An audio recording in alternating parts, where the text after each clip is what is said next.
폭우가 쏟아지던 밤 배수터널안 흙탕물이 노인의 턱까지 차올랐습니다. 살려줘. 제발 누구 없어요. 72세 백만장자 회장이 케이블 타이에 묶인 채 벽에 기대어 신음하고 있었습니다. 이 노인을 이곳에 버린 건 다름 아닌 친아들이었습니다. 거액을 주고 아버지의 죽음을 주문한 아들, 그리고 비가 모든 증거를 씻어줄 거라 믿었죠. 그런데 아무도 오지 않을 그 터널에 미친 듯이 뛰어든 청년이 한 명 있었습니다. 구출은 기적이었지만 진짜 이야기는 그 뒤에 시작됐습니다. 이야기 시작 전에 구독과 좋아요 해주시면 더 흥미진진한 이야기로 찾아올게요. 오늘의 사연 지금 시작합니다. 한여름밤 11시 경기도 외곽 고속도로 하부 둑길 위로 한 남자가 달리고 있습니다. 강하준 31살. 후줄근한 회색 트레이닝복에 앞코가 찢어진 운동화를 신은 이 청년은 가로등 하나 없는 어둠 속을 마치 무언가에 쫓기듯 내달리고 있습니다. 팔의 각도, 착지의 정확함, 호흡의 리듬까지 그 자세는 그저 운동 삼아 뛰는 사람의 것이 아닙니다. 오랜 시간 철저하게 훈련받은 군인의 몸이 기억하는 동작 그대로입니다. 하준이 멈춰선 곳은 고속도로 교각 아래 콘크리트 기둥이 늘어선 어둠뿐입니다. 두 손을 무릎에 짚고 거친 숨을 몰아쉬는 하준의 눈이 천천히 하늘을 올려다봅니다. 그 눈에는 분노도 슬픔도 아무것도 남아있지 않습니다. 텅 빈 사람의 눈입니다. 다음 날 오후 1시가 넘어서야 하준이 겨우 몸을 일으킵니다. 월세 28만 원짜리 고시원 304호. 싱글 침대 하나가 벽에 딱 붙어 있고 그 위로 라면 봉지와 빈 생수병이 산처럼 쌓여 있습니다. 벽에는 KAIST 졸업장과 육군 중위 전역 증명서가 나란히 붙어 있지만 그 위에 먼지가 손가락 두께만큼 쌓여 있습니다. 하준이 세면도 하는 채 복도로 나가 정수기에서 물 한 잔을 받아 마십니다. 같은 층에 사는 중년 남자가 고개를 까딱이며 인사를 건넵니다. 안녕하세요. 하준은 눈길 한 번 주지 않고 방으로 돌아가 문을 닫아버립니다. 복도 끝에서 걸레를 짜고 있던 고시원 관리인 아주머니가 혀를 찹니다. 저 방 청년 벌써 8달째야. 낮에는 죽은 듯이 자고 밤에만 나가. 대체 뭐라는 사람인지. 관리인 아주머니가 고개를 절레절레 흔들며 다시 걸레질을 시작합니다. 그날 저녁 하준이 둑길로 나서기 전에 들르는 곳이 있습니다. 고속도로 진입로 바로 앞에 자리 잡은 24시간 편의점입니다. 카운터 안에 앉아있던 50대 중반의 사내가 하준을 보자마자 손을 들어 올립니다. 편의점 사장 박종구입니다. 어이 왔어? 오늘도 달리기야? 하준이 대답 없이 음료수 하나를 집어 카운터에 올려놓습니다. 박종구가 바코드를 찍으며 능청스럽게 말을 이어갑니다. 자네 같은 체격에 그 눈빛이면 뭘 해도 되겠던데. 우리 가게 야간 알바 한번 해볼 생각 없어? 벌써 몇 주째 같은 소리 하는 거 알지? 하준이 거스름 돈을 받아들며 고개도 돌리지 않습니다. 늘 그랬듯 그냥 나가려는 찰나 하준의 손이 지갑 속을 더듬습니다. 10,000원짜리 한 장. 그게 전부입니다. 하준의 발이 멈춥니다. 잠시 입구 쪽을 바라보던 하준이 천천히 몸을 돌립니다. 내일부터 나오겠습니다. 박종구가 눈을 동그랗게 뜹니다. 진짜? 야, 진짜야? 하준은 이미 문을 열고 나가버렸습니다. 박종구가 하준의 등을 바라보며 팔짱을 낍니다. 저 친구 대체 무슨 사연이 있길래?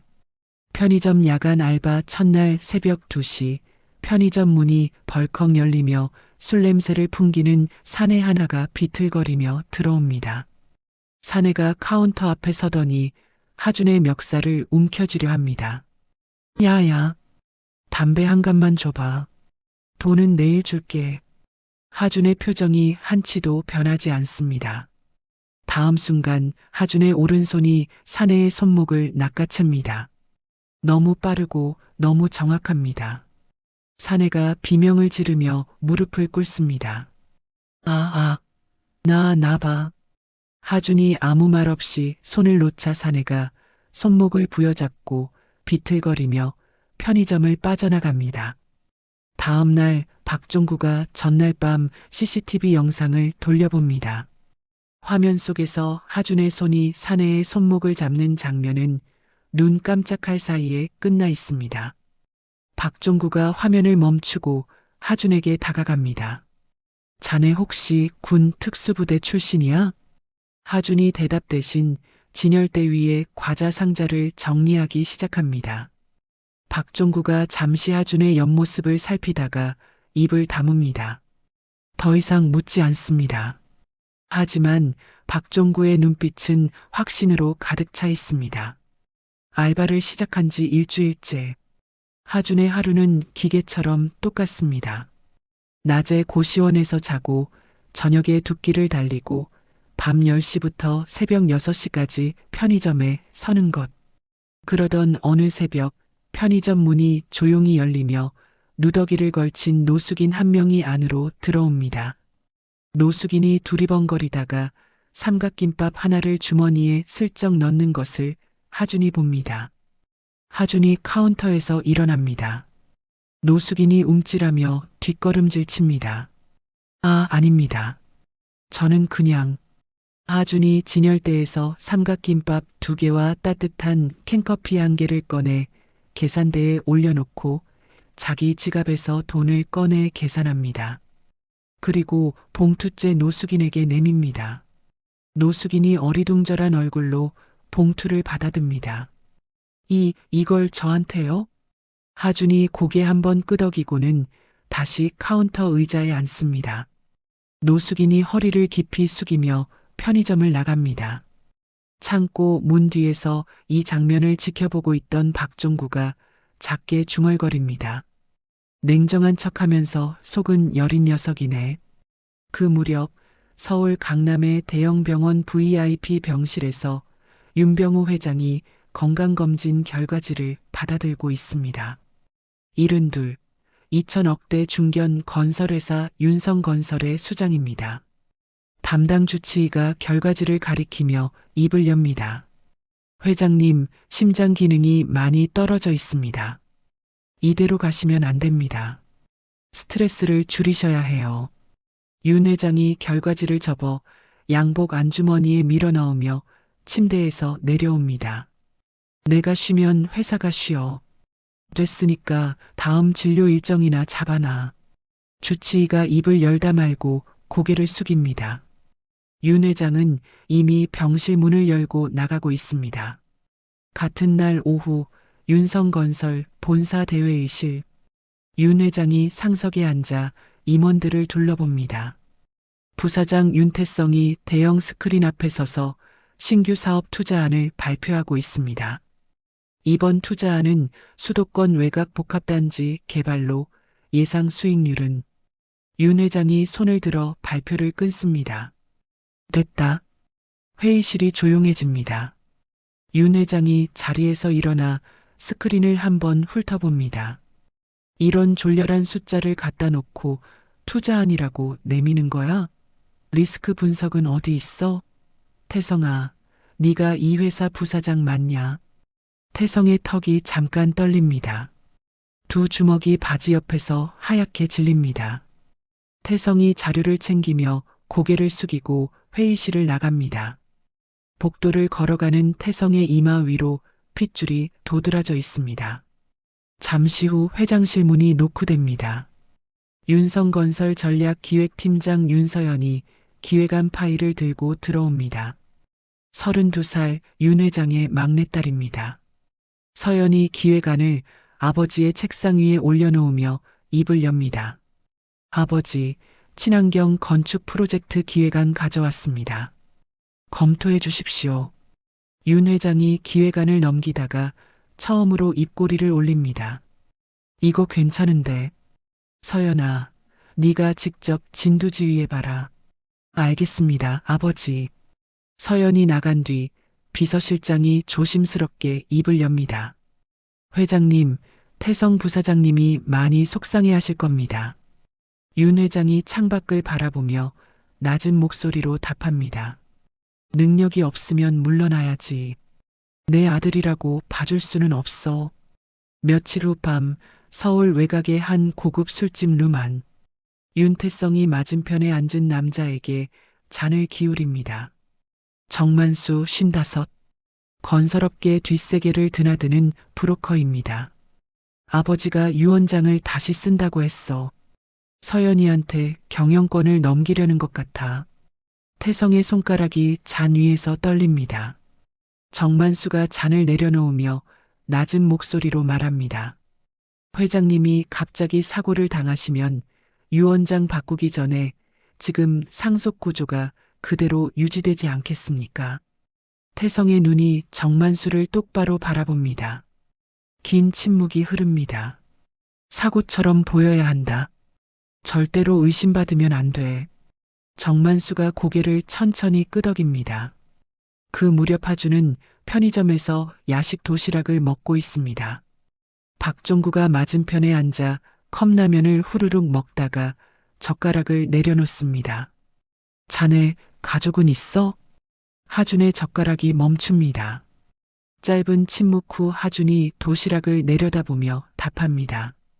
어머니가 한 분 계셨습니다. 계셨습니다라는 말 끝에 박종구의 표정이 살짝 굳습니다. 박종구가 더는 묻지 않고 조용히 라면 국물을 마십니다.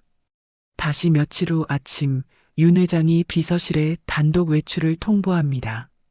경기도 외곽 신규 공사 현장 시찰 간다. 나 혼자 갈 테니 따라오지 마. 비서실장이 네, 알겠습니다. 라고 대답합니다. 비서실장의 손이 주머니 속 휴대폰을 만지작거립니다.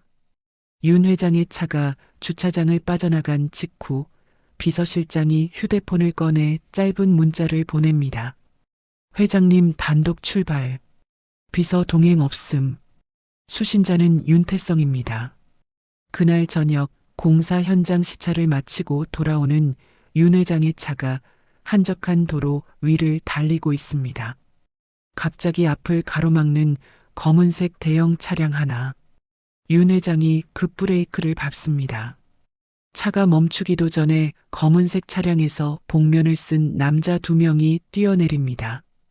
운전석 문이 억지로 열리고 윤 회장의 몸이 차 밖으로 끌려 나옵니다. 누구야?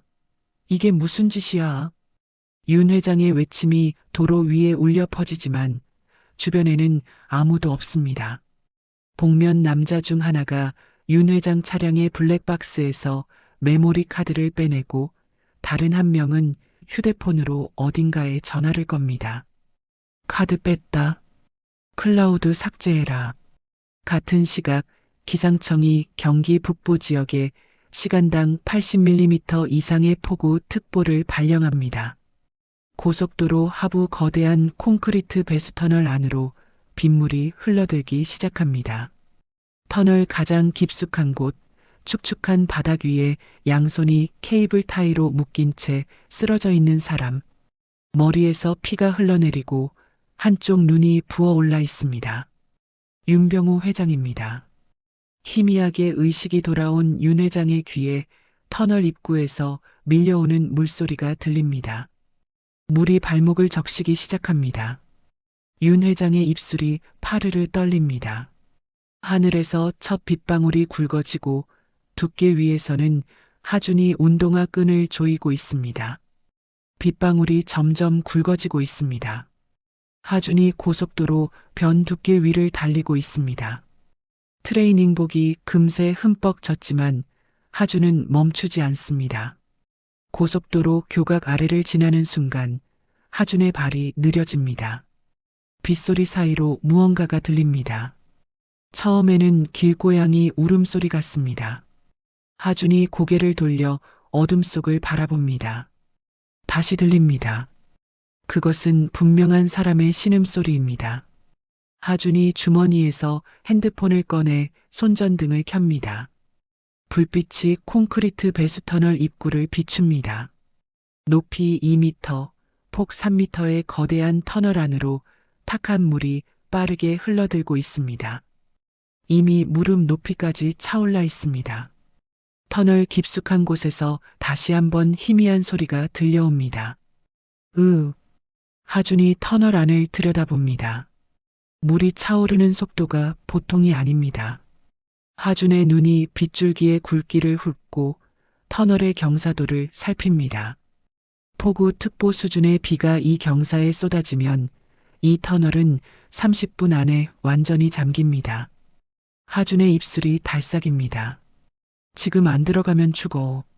하준이 핸드폰을 이에 물고 터널 안으로 뛰어듭니다. 허벅지까지 차오른 물이 다리를 잡아당기지만 하준은 터널 벽면을 한 손으로 짚으며 앞으로 나아갑니다. 100m, 120m, 150m, 숨이 턱까지 차오릅니다.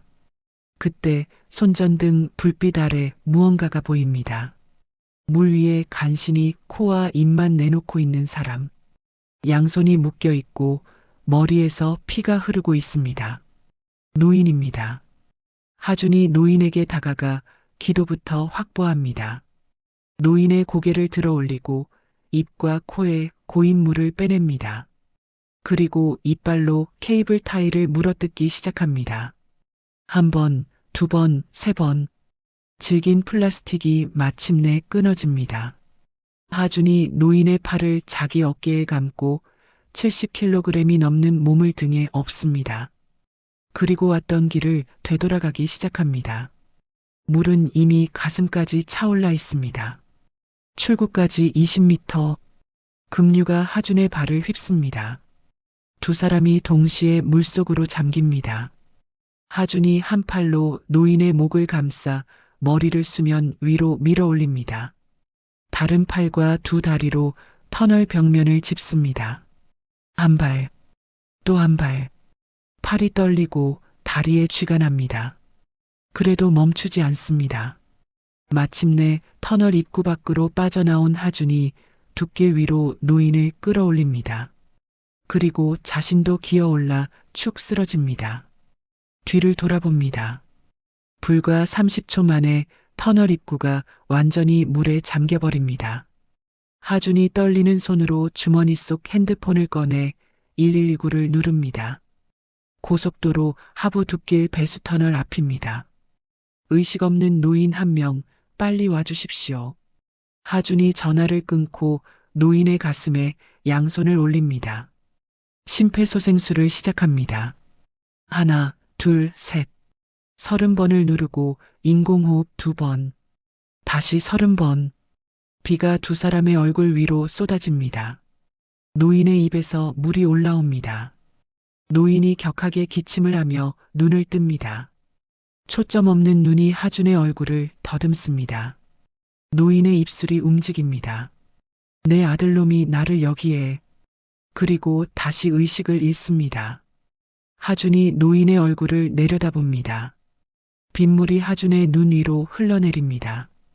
구급차가 도착하여 노인을 들것에 실어갑니다. 하준도 함께 구급차에 오릅니다. 병원 응급실 노인의 신원이 확인됩니다. 윤성건설 회장 윤병호, 72살. 담당 의사가 하준에게 다가옵니다. 저체온에 머리 외상, 갈비뼈도 부러져 있습니다.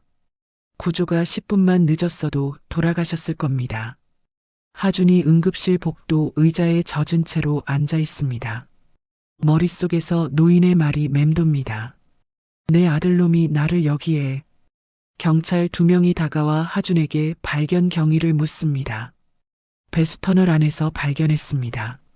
양손이 케이블 타이로 묶여 있었고 머리에 맞은 자국도 있었습니다.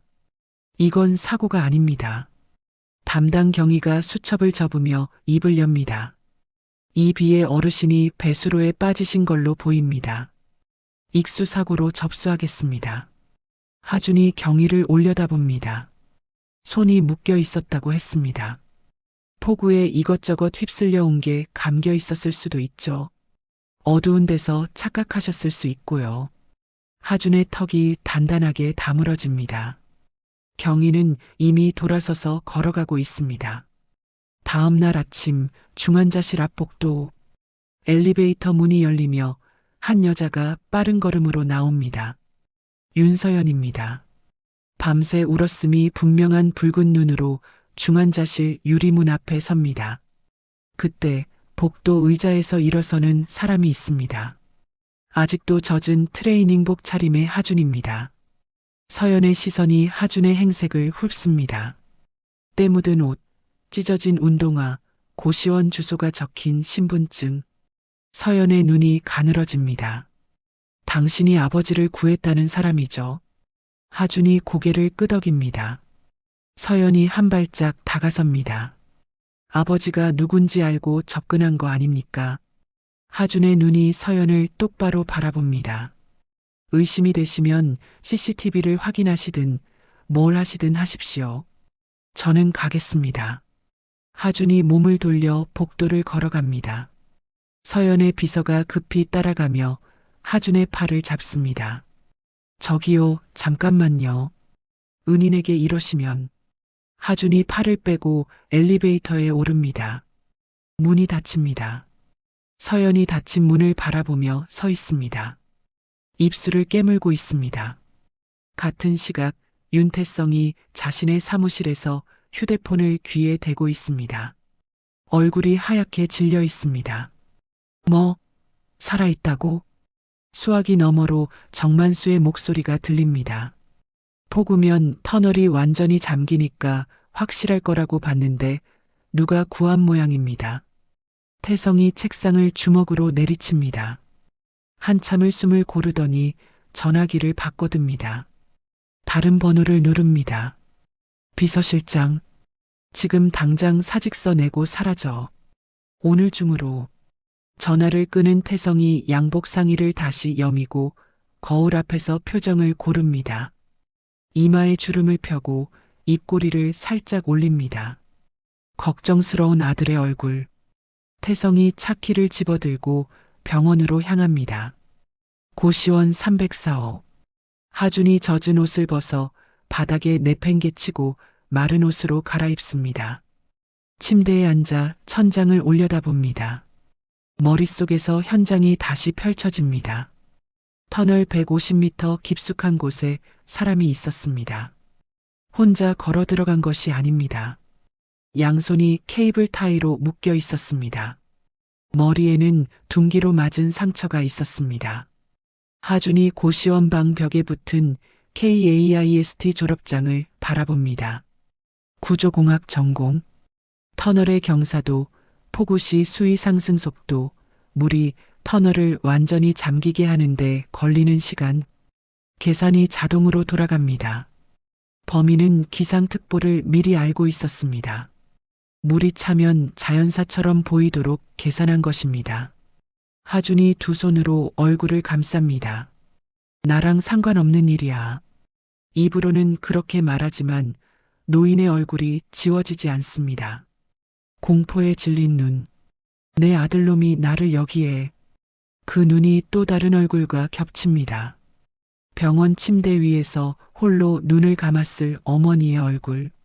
하준의 손이 얼굴 위에서 떨립니다. 이틀 후 윤 회장이 의식을 회복합니다. 경찰이 병실에서 조사를 진행합니다. 제 차를 검은색 큰 차가 막아섰습니다. 복면 쓴 놈들이 저를 끌어냈어요. 태성이, 내 둘째 아들놈이 한 짓입니다. 담당 경위가 수첩을 넘깁니다. 회장님, 아드님 윤태성 씨는 그날 저녁 서울 강남에서 지인 네 분과 식사를 하신 것으로 확인되었습니다.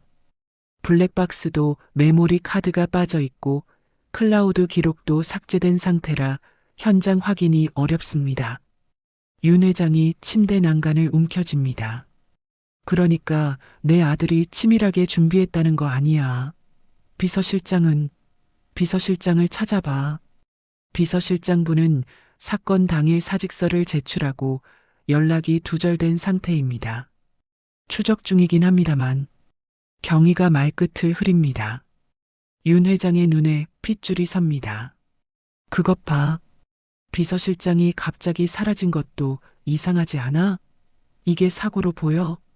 경위가 수첩을 접으며 자리에서 일어섭니다. 더 확인해 보겠습니다, 회장님. 경위가 병실을 나서는 뒷모습을 윤 회장이 노려봅니다. 주먹이 이불 위에서 부들부들 떨립니다.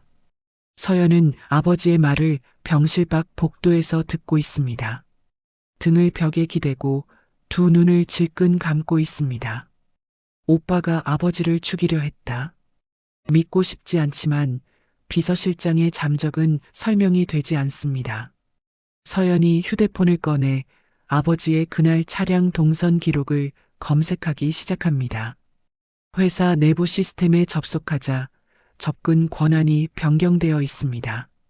서연의 손가락이 멈춥니다. 누가 권한을 바꿨지? 그날 밤 편의점에서 야간 근무 중인 하준이 카운터 위 작은 텔레비전 화면을 바라봅니다. 뉴스 자막이 흐릅니다. 윤성건설 윤병호 회장, 폭우 속 배수로 추락사고로 입원. 하준의 눈이 사고라는 두 글자 위에 멈춥니다. 박종구가 맞은편에서 컵라면 뚜껑을 열다가 화면을 봅니다. 이 회장 양반이 자니가 구한 그 사람이야? 하준이 고개를 끄덕입니다. 이건 사고가 아닙니다. 박종구가 젓가락을 내려놓습니다. 그런 큰일에 왜 나서지 않는 거야? 하준이 대답하지 않습니다. 한참 동안 화면을 바라보다가 하준이 앞치마를 벗어 카운터에 올려놓습니다. 사장님, 저 잠깐 나갔다 오겠습니다. 하준이 편의점 문을 열고 나갑니다. 이 밤 하준의 발은 둑길이 아니라 병원을 향하고 있습니다. 병원 중환자실 앞 복도. 서연이 벽에 기대어 서 있습니다. 엘리베이터 문이 열리고 하준이 나타납니다. 서연의 눈이 커집니다. 당신. 하준이 서연 앞에 섭니다. 이번에는 돌아서지 않습니다. 당신 아버지는 사고를 당한 게 아닙니다. 누군가에게 버려진 겁니다. 서연의 입술이 열리지만 소리가 나오지 않습니다. 하준이 서연의 눈을 똑바로 바라보며 말을 잇습니다. 터널 150m 안쪽에 사람이 혼자 들어갈 수 없습니다. 손이 묶여 있었고 머리에 맞은 자국이 있었습니다. 그리고 폭우 특보가 내린 날 그 시간에 그곳에 버려졌다는 건 물이 차서 죽게 만들려고 한 겁니다. 서연의 눈이 흔들립니다. 두 주먹이 하얗게 질립니다. 당신이 왜 이런 걸 저한테... 그날 밤 회장님이 눈을 떠서 한마디 하셨습니다. 하준이 잠시 입을 다뭅니다. 그리고 낮은 목소리로 말합니다. 내 아들놈이 나를 여기에... 그게 회장님이 한 말이었습니다. 서연의 등이 벽에서 떨어집니다. 두 눈에 물기가 차오릅니다. 복도의 형광등이 두 사람의 그림자를 길게 느리고 있습니다. 다음 날 오전 윤 회장의 병실에 예고 없는 방문자가 나타납니다. 윤성건설 고문 변호사 최영딸, 60살. 은퇴 안경 너머로 윤 회장을 내려다보며 입을 엽니다. 회장님, 어젯밤에 경찰 조사를 받으셨다고 들었습니다. 몸이 이런 상태에서 무리하시면 안 됩니다. 윤 회장이 침대에서 상체를 일으키며 최영딸을 쏘아봅니다. 영딸이 네가 무슨 볼일이 있어서 왔어. 최영딸이 안경을 고쳤으며 부드러운 목소리를 유지합니다. 회장님, 사고의 충격으로 기억이 좀 혼란스러우실 수 있습니다. 아드님이 그런 짓을 할 리가 있겠습니까? 태성 부사장님도 아버지 걱정에 잠도 못 주무시고. 닥쳐. 윤 회장의 목소리가 병실 안을 울립니다. 내가 내 눈으로 당한 걸 기억이 혼란스럽다고? 영딸이 너 누가 보내서 온 거야? 최영딸의 미소가 굳습니다. 잠시 침묵이 흐른 뒤 최영딸이 고개를 숙이며 병실을 나갑니다. 복도에서 기다리고 있던 서연이 최영딸의 얼굴을 봅니다. 최영딸은 서연과 눈을 마주치지 않고 엘리베이터를 탑니다. 서연이 병실로 들어가 아버지 옆에 앉습니다. 아버지, 최 변호사가 왜 온 겁니까? 윤 회장이 이불 위에 놓인 주먹을 내려다봅니다. 태성이가 보낸 거야. 내 입을 막으려고. 서연이 입술을 깨뭅니다. 아버지, 제가 어젯밤에 회사 내부 시스템에 접속하려 했는데 제 권한이 바뀌어 있었습니다. 윤 회장의 눈이 가늘어집니다. 뭐, 누가 바꿨어? 확인할 수가 없었습니다. 그래서 이사회 동향을 알아봤는데 서연이 숨을 한번 들이쉽니다. 아버지가 쓰러지시자마자 이사회가 임시 경영 체제를 태성 오빠 중심으로 가결시켰습니다. 이사 절반 이상이 이미 오빠 편이에요. 윤 회장의 입술이 실룩거립니다. 침대 난간을 잡은 손에 핏줄이 돋습니다. 그 새끼들이. 서연이 고개를 숙입니다. 그때 병실 문이 노크되고 하준이 안으로 들어옵니다. 윤 회장이 하준을 봅니다. 자니가 나를 구해준 청년이지.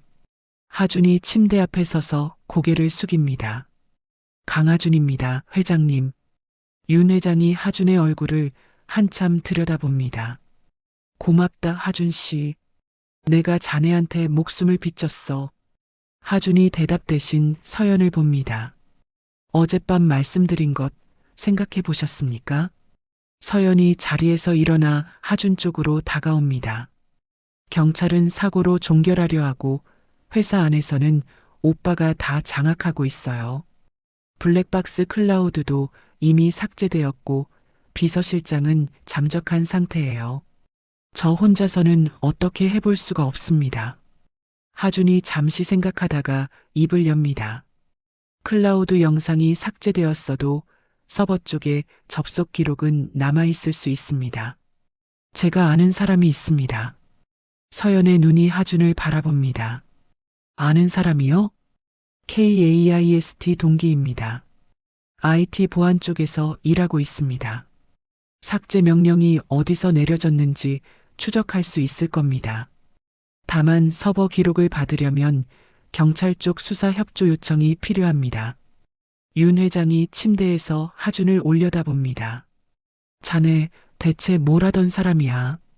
하준이 잠깐 멈칫하다가 답합니다. 건축공학을 전공했습니다. 윤 회장이 고개를 천천히 끄덕입니다. 그날 오후 하준이 홀로 사건 현장을 찾습니다. 폭우가 그친 뒤 물이 빠진 배수터널 입구에 섭니다. 낮에 보니 터널은 더 거대합니다. 하준이 손전등을 켜고 터널 안으로 걸어 들어갑니다. 벽면을 하나하나 살핍니다. 터널 입구에서 약 30m 지점 벽면 상부에 검은 자국이 남아 있습니다. 하준이 손전등을 가까이 대고 확인합니다. SUV급 차량의 타이어 자국입니다. 누군가 차를 터널 입구까지 몰고 왔다는 뜻입니다. 하준이 핸드폰으로 사진을 찍습니다. 터널 밖으로 나온 하준이 입구 근처 배수구 그레이팅을 살핍니다. 철망 사이에 무언가 걸려 있습니다. 하준이 허리를 숙여 집어 올립니다. 케이블 타이 포장지입니다. 폭우에 씻겨가지 않고 철망에 걸려 남아 있었습니다. 하준이 포장지를 비닐봉투에 넣고 사진을 찍습니다. 다음 날 아침 하준이 병원으로 와서 서연에게 사진을 보여줍니다. 서연이 화면을 확대하며 눈을 가늘게 뜹니다. 이 타이어 자국은 뭐예요? 차량이 터널 입구까지 진입한 흔적입니다. 일반 승용차 크기가 아닙니다. 대형 SUV급입니다. 서연이 다음 사진을 넘깁니다. 케이블 타이 포장지. 이건 회장님 손을 묶었던 것과 같은 종류의 케이블 타이 포장지입니다. 배수구 철망에 걸려 있었습니다. 서연이 핸드폰을 내려놓고 하준을 바라봅니다. 어떻게 이런 걸 찾아낸 거예요? 하준이 잠시 창밖을 봅니다. 습관입니다. 서연이 더 묻지 않습니다. 하준이 말을 이어갑니다. 하나 더 있습니다.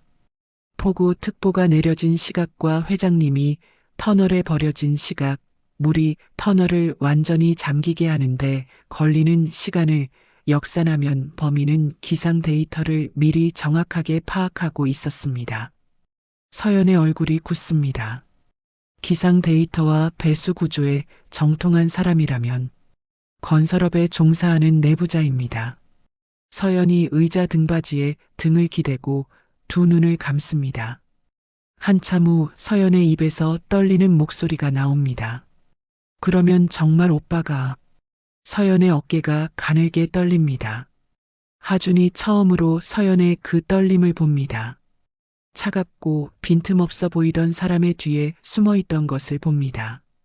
하준이 시선을 돌리며 조용히 말합니다. 아직 확정은 아닙니다. 증거를 더 모아야 합니다. 그 무렵 태성의 사무실. 태성이 책상 위에 놓인 서류를 보고 있습니다. 정만수에게서 온 보고서입니다. 강하준, 31살. KAIST 건축공학과 수석 졸업. 학사장교 임관 후 특전사 소대장 역임. 중2 전역. 현재 고시원 거주. 태성이 서류를 내려놓으며 의자 등받이에 몸을 기댑니다. 특전사 출신의 KAIST. 태성이 전화기를 듭니다. 정 사장, 그 강하준이라는 놈 병원에서 떼어놔. 어떻게든 해. 그날 밤 하준이 고시원으로 돌아오는 길에 골목 안에서 두 사내가 앞을 막아섭니다. 덩치 큰 사내가 껌을 씹으며 하준에게 다가옵니다. 강하준 씨 맞지? 아저씨 일에 참견하지 마. 병원에 한 번 더 가면 그때는 네가 배수터널에 들어가. 하준이 두 사내를 올려다봅니다. 표정이 변하지 않습니다. 하준이 두 사내 사이를 그냥 지나쳐 걸어갑니다. 사내가 하준의 어깨를 잡으려 합니다. 하준이 멈추지 않습니다. 사내의 손이 허공을 잡고 하준은 이미 골목을 빠져나가고 있습니다. 고시원 방 안에 들어선 하준이 문을 닫고 벽에 등을 기댑니다. 입꼬리가 아주 살짝 올라갑니다. 숨기는 게 있으니까 협박을 하지. 다음 날 오전 하준이 관할 경찰서를 찾아갑니다. 강력반 사무실 문을 열고 들어서니 책상 위에 서류가 산처럼 쌓인 자리에 한 여자가 앉아 있습니다. 서민정, 35살. 하준이 자신의 핸드폰을 서민정 앞에 내밀며 현장 사진과 분석 자료를 보여줍니다. 서민정이 화면을 넘기며 눈이 점점 날카로워집니다. 타이어 자국, 케이블 타이 포장지, 수위 상승 시간 계산. 이걸 혼자 다 조사한 겁니까? 네. 서민정이 핸드폰을 내려놓고 하준을 똑바로 봅니다. 솔직히 말하면 저도 이 사건 처음부터 이상했습니다. 그런데 위에서 이미 사고 종결 방침이 내려왔어요. 경찰청 쪽에서 압력이 왔습니다. 하준의 눈이 좁아집니다. 어디서요? 서민정이 잠시 입을 다뭅니다. 한참 후 낮은 목소리로 답합니다. 윤태성 씨가 경찰청 고위 간부와 가까운 사이라는 이야기가 있습니다. 확인은 안 됐지만 위에서 내려온 분위기가 그래요. 하준이 고개를 끄덕입니다. 그러면 공식 수사는 어렵다는 뜻입니까? 서민정이 자리에서 일어나 사무실 문을 닫습니다. 그리고 주머니에서 명함 한 장을 꺼내 하준 앞에 놓습니다. 공식적으로는 움직이기 어렵습니다. 하지만 비공식적으로 도울 수 있는 방법은 있어요. 이 번호로 연락하세요. 하준이 명함을 받아 주머니에 넣습니다. 같은 주 서연이 회사 내부 감사 자료를 뒤지기 시작합니다. 야근을 거듭하며 장부를 한 장 한 장 넘깁니다. 태성이 지난 6개월간 회사 돈 수십억 원을 빼돌린 흔적이 나타납니다. 돈이 흘러들어간 곳은 이름만 있고 실체가 없는 회사. 서연이 그 회사의 대표자 이름을 검색합니다. 정만수. 서연의 손이 멈춥니다. 다음 날 병원, 윤 회장의 병실. 서연과 하준이 윤 회장의 침대 양쪽에 앉아 있습니다. 서연이 감사 자료를 펼쳐놓으며 입을 엽니다. 태성 오빠가 회사 돈을 빼서 정만수라는 브로커의 유령 회사에 넣었습니다. 이 사람이 아버지를 터널에 버린 실행범일 가능성이 높습니다. 하준이 이어서 말합니다. 비자금과 브로커, 그리고 배수 터널이 하나로 이어집니다. 퍼즐이 맞춰지고 있습니다. 윤 회장이 천장을 올려다봅니다. 한참 동안 말이 없습니다. 내가 키운 회사에서 내 아들이 돈을 빼돌려서 나를 죽이려고 했다. 윤 회장의 목소리가 갈라집니다. 서연이 아버지의 손을 잡습니다. 아버지, 증거를 모으고 있습니다. 반드시 밝혀낼 겁니다. 그러나 같은 시각, 태성이 먼저 움직입니다. 고문 변호사 최영딸이 법원에 서류 한 묶음을 제출합니다. 윤병우 회장이 치매 초기 증상을 보이고 있으며 경영 능력에 심각한 문제가 있다는 내용의 성년 의견 심판 청구서입니다. 이것이 받아들여지면 윤 회장은 법적으로 아무런 결정도 내릴 수 없게 됩니다. 회사 경영권은 물론이고 태성을 고소할 권리까지 사라집니다. 서연이 이 소식을 전해 듣고 병실 복도에서 벽을 주먹으로 칩니다. 오빠가 아버지를 법적으로 죽이려고 해. 하준이 서연의 옆에 서서 낮은 목소리로 말합니다. 시간이 없습니다. 심판이 열리기 전에 결정적인 증거를 잡아야 합니다. 하준이 서민정에게 전화를 겁니다. 정만수 사무실 수색영장을 청구할 수 있겠습니까? 서민정의 목소리가 수화기 너머로 들립니다. 지금 있는 것만으로는 영장이 안 나와요. 다른 길을 찾아야 합니다. 정만수 유령 회사의 금융거래 내역을 공식 조회하는 방법이 있긴 한데 시간이 좀 걸립니다. 하준이 전화를 끊고 바로 다른 번호를 누릅니다.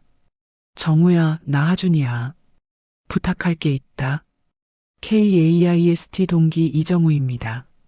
하준이 블랙박스 클라우드 삭제건을 설명합니다. 경찰 쪽에서 클라우드 업체에 수사 협조 요청을 넣을 거야. 서버 기록을 받으면 삭제 명령이 어디서 내려졌는지 분석해 줄 수 있겠어? 이정우의 목소리가 돌아옵니다. 서버 로그만 받으면 IP 추적은 가능해. 보내줘. 바로 볼게. 하준이 전화를 끊습니다. 며칠 후 서민정이 하준에게 연락을 합니다. 클라우드 업체에서 서버 로그를 넘겨줬어요. 보안 전문가한테 바로 보내세요. 하준이 이정우에게 자료를 전달합니다. 이정우가 밤새 분석합니다. 다음날 새벽 이정우에게서 전화가 옵니다. 하준아, 삭제 명령이 내려진 IP 주소 찾았어. 윤성건설 본사 네트워크야. 하준의 손에 힘이 들어갑니다. 본사에서 삭제했다는 거지? 맞아. 회사 내부 사람이 지운 거야. 하준이 전화를 끊고 서연에게 연락합니다. 블랙박스 클라우드 영상을 지운 IP가 윤성건설 본사입니다. 사고가 아니라는 걸 공식적으로 증명할 수 있는 실마리가 생겼습니다. 서연의 숨소리가 전화기 너머로 들립니다. 이제 검찰에 갈 수 있겠어요? 서민정 형사가 검찰 수사 의뢰를 준비하고 있습니다. 동시에 정만수를 추적해야 합니다. 두 가지를 같이 가야 합니다. 그날 밤 하준이 편의점에 들릅니다. 카운터에서 박종구가 신문을 보고 있다가 고개를 듭니다. 오, 왔어? 요새 많이 못 나오더니. 사장님, 당분간 알바를 쉬어야 할 것 같습니다. 박종구가 신문을 접으며 하준의 얼굴을 살핍니다. 얼굴이 며칠 전보다 확연히 수척해져 있습니다. 박종구가 카운터 아래에서 도시락 하나를 꺼내 내밉니다. 집사람이 싸준 건데 자네 줄라고 하나 더 가져왔어. 무슨 일을 하고 있는지 모르겠지만 위험한 일이면 조심해. 하준이 도시락을 받아들며 고개를 숙입니다. 감사합니다. 하준이 편의점을 나서며 핸드폰을 듭니다. 서연에게 전화합니다. 블랙박스 클라우드 삭제 IP가 윤성건설 내부인 것 확인됐습니다. 서민정 형사와 검찰 수사 의뢰, 그리고 정만수 추적. 두 갈래로 가겠습니다. 서연의 목소리가 돌아옵니다. 알겠습니다. 저는 회사 안에서 오빠 편 임원들을 하나씩 정리해 나가겠습니다. 하준이 전화를 끊고 어둠 속으로 걸어갑니다. 일주일이 지났습니다. 서연이 병원 복도를 걸어오다가 아버지 병실 앞에서 멈춥니다. 병실 문이 열려 있고 안에서 낯선 목소리가 들립니다. 아닙니다. 낯선 목소리가 아닙니다. 서연의 얼굴이 굳습니다. 병실 안에 윤태준이 서 있습니다. 45, 윤 회장의 큰아들. 지방대학 교수답게 수수한 잠바 차림에 작은 가방 하나를 들고 있습니다. 윤 회장이 침대에서 태준을 올려다보고 있습니다. 아무 말도 하지 않습니다.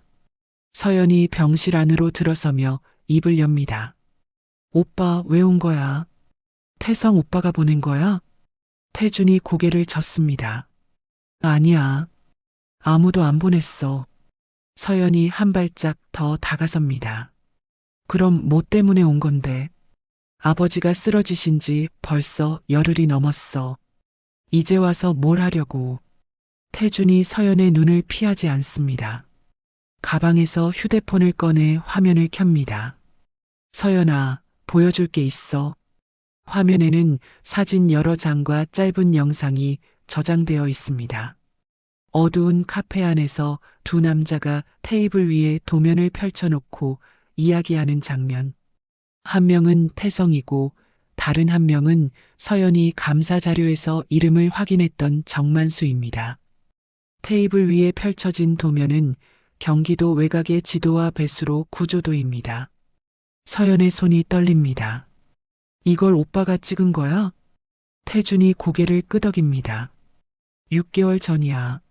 서울에 올라왔다가 우연히 태성이를 봤는데 처음 보는 사람이랑 같이 있더라고.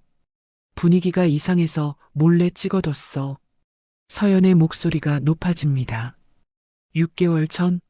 그때부터 알고 있었으면서 왜 아무 말도 안 한 거야? 아버지가 죽을 뻔했는데. 태준의 고개가 숙여집니다. 두 손이 가방 끈을 꽉 쥐고 있습니다. 무서웠어. 태성이한테 대들었다가 무슨 일이 벌어질지, 아버지한테 말했다가 가족이 완전히 무너질까봐. 그래서 도망쳤어. 지방으로 돌아가서 모른 척했어. 서연이 이를 악뭅니다. 그게 도망이지 뭐야. 오빠가 그때 말했으면 아버지가 그 터널에 버려지지 않았을 수도 있어. 태준이 아무 말도 하지 못합니다. 윤 회장이 침대에서 두 사람을 바라보고 있습니다. 큰아들을 향한 눈빛에 분노와 실망이 뒤섞여 있습니다. 그러나 윤 회장은 입을 열지 않습니다. 병실 안에 무거운 침묵이 내려앉습니다. 그때 병실 문이 노크되고 하준이 들어옵니다. 하준의 시선이 태준에게 멈춥니다. 서연이 하준에게 상황을 설명합니다. 큰오빠야. 태성 오빠가 정만수를 만나는 사진하고 영상을 가지고 왔어. 하준이 태준에게 다가갑니다. 그 자료를 볼 수 있겠습니까? 태준이 휴대폰을 건넵니다. 하준이 사진과 영상을 하나하나 넘기며 확인합니다. 사진 속 테이블 위에 도면, 태성과 정만수의 얼굴, 촬영 날짜. 하준이 핸드폰의 사진 정보를 확인한 뒤 서연을 봅니다. 촬영 날짜가 6개월 전 3월 14일입니다. 서연 씨, 회사 비자금이 정만수 유령 회사로 빠져나간 날짜 기억합니까? 서연이 가방에서 감사 자료를 꺼내 페이지를 넘깁니다. 손가락이 숫자 위에 멈춥니다. 3월 15일. 하루 차이예요. 하준이 고개를 끄덕입니다. 만난 다음 날 바로 돈이 움직인 겁니다. 태성 씨와 정만수의 사전 모의를 입증할 수 있는 연결고리가 생겼습니다. 윤 회장이 침대에서 태준을 바라봅니다. 한참 동안 아무 말이 없다가 낮고 갈라진 목소리가 나옵니다. 태준아. 태준이 고개를 듭니다. 네, 아버지. 네가 그때 말했으면 이 지경까지 안 왔을 거다. 그건 알고 있지. 태준의 눈이 붉어집니다. 알고 있습니다.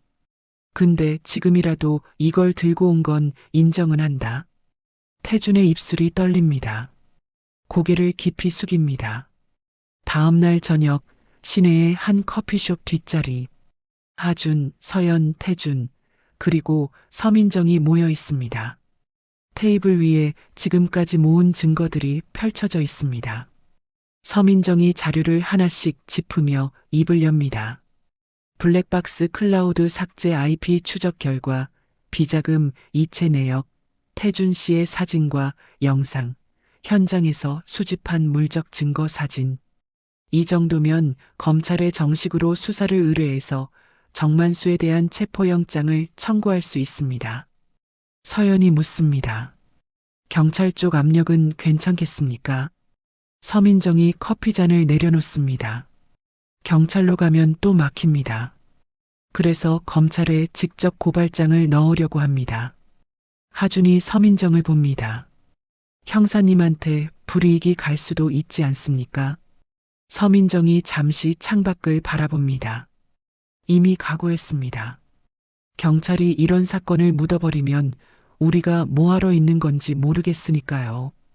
검찰에 고발장이 접수되고 정만수에 대한 긴급 체포영장이 발부됩니다.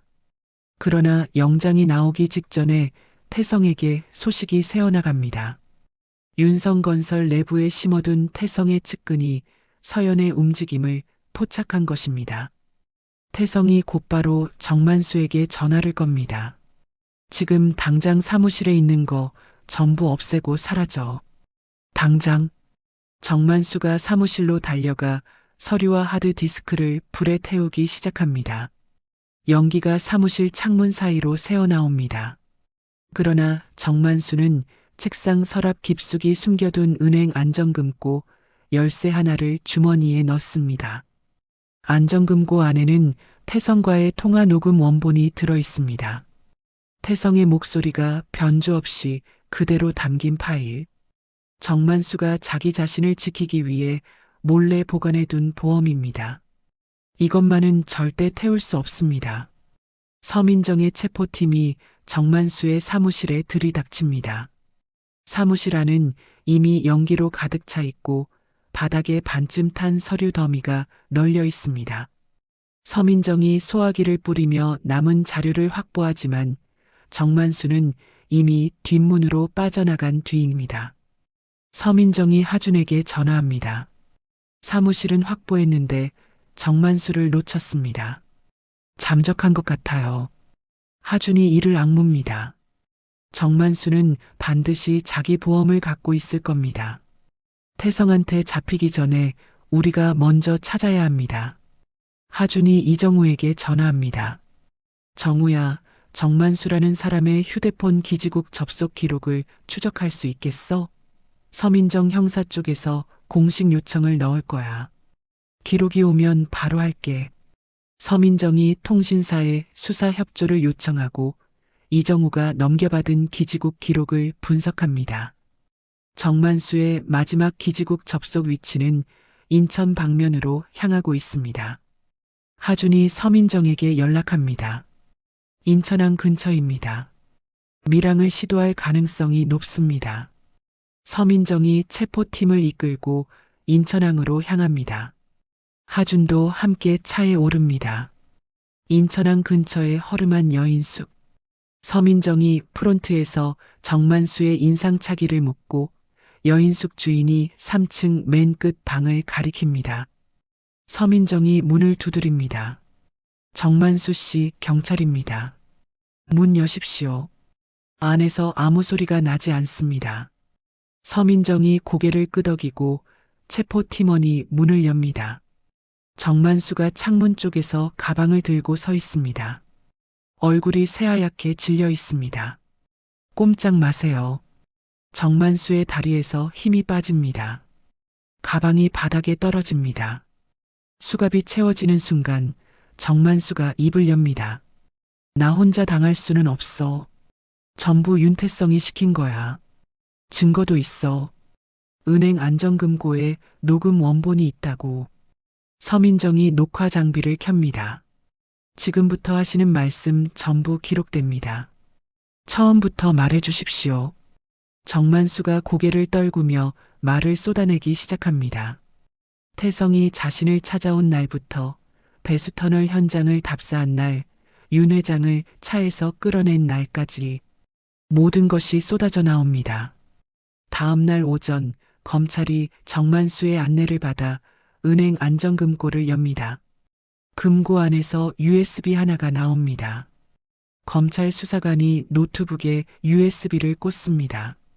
재생 버튼을 누르자 태성의 목소리가 흘러나옵니다. 폭우 오는 날로 잡아. 배수터널에 넣으면 물이 차서 알아서 끝나. 사고처럼 보여야 해. 수사관들의 얼굴이 굳습니다. 변조되지 않은 태성의 육성입니다. 서민정이 하준에게 전화합니다. 원본 녹음 확보했습니다. 태성 씨 목소리 그대로예요. 하준이 병원으로 달려가 서연에게 알립니다. 서연이 아버지의 병실 문을 열고 들어갑니다. 아버지, 증거가 나왔습니다.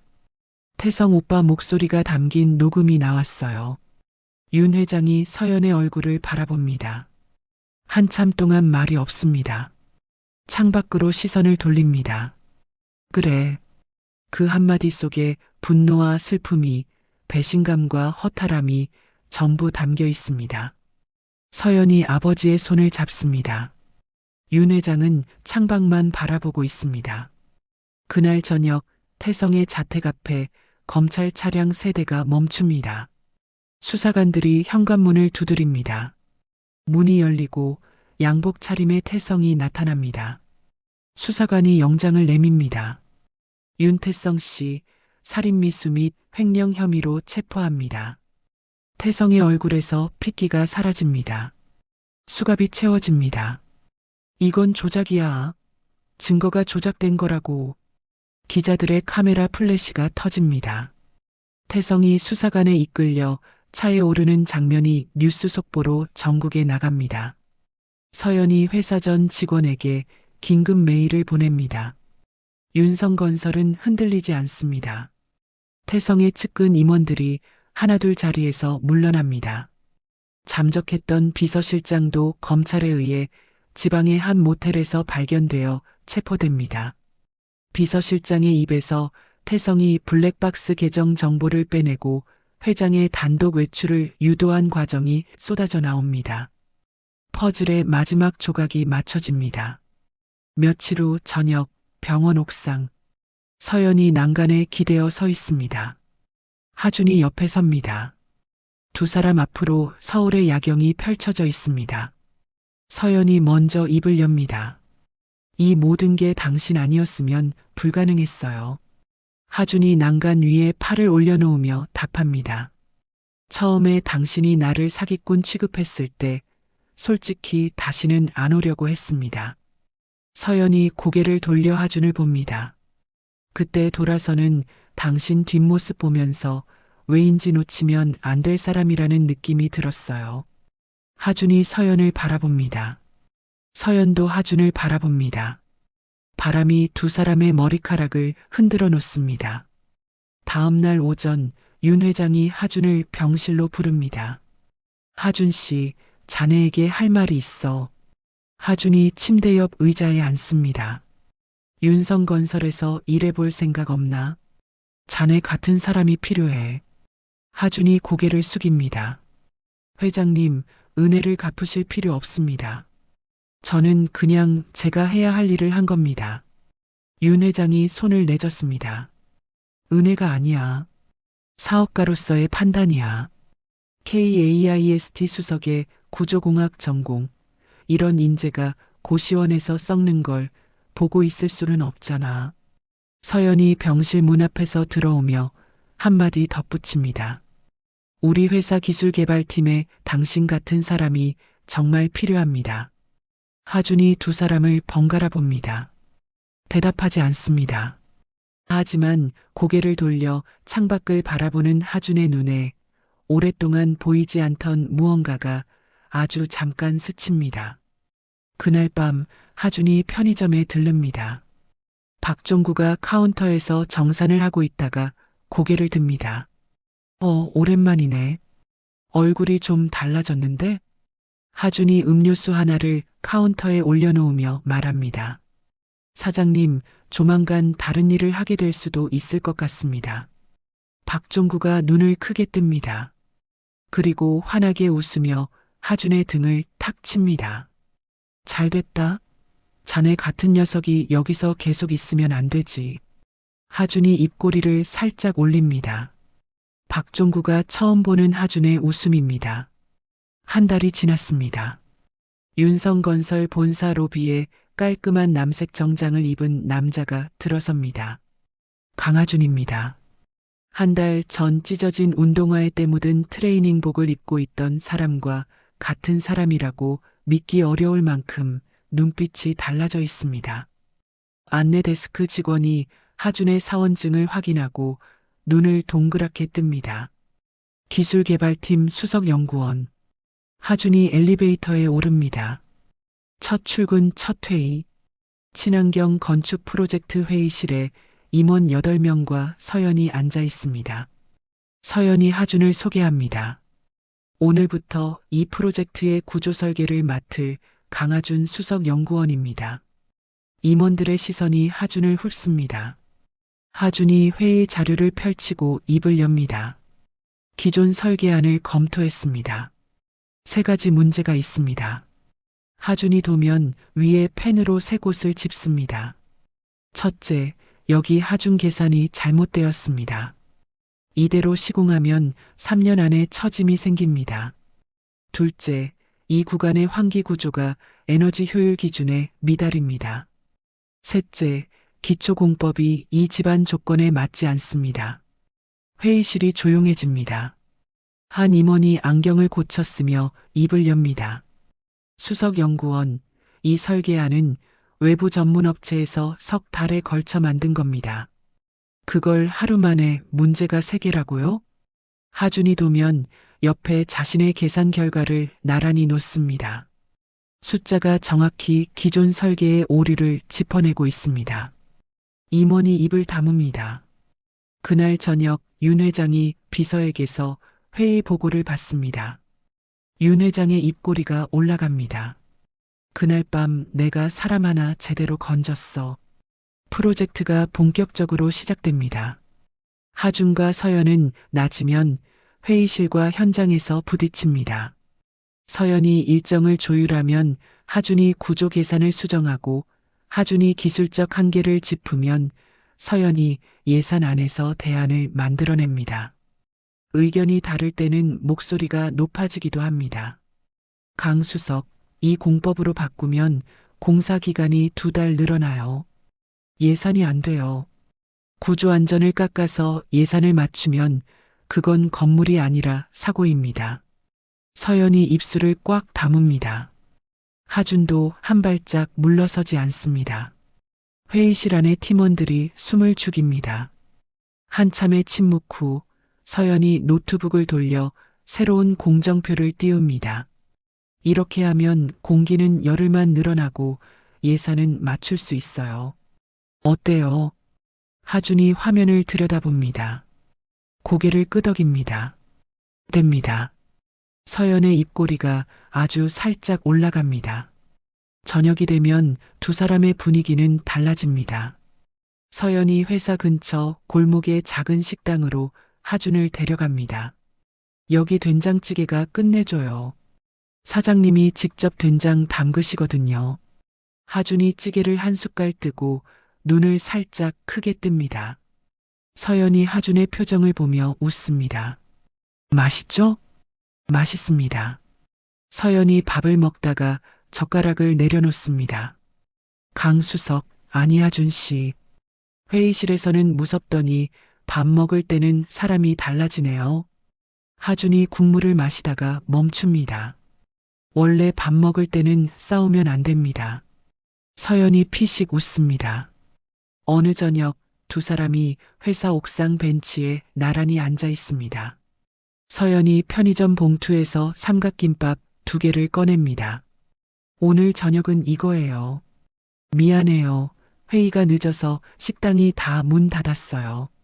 하준이 삼각김밥을 받아들며 포장을 뜯습니다. 이게 제 인생에서 제일 비싼 식사였습니다. 서연이 김밥을 들다가 하준을 봅니다. 네. 고시원에서 돈이 없을 때 편의점 삼각김밥 하나가 하루 끼니였습니다.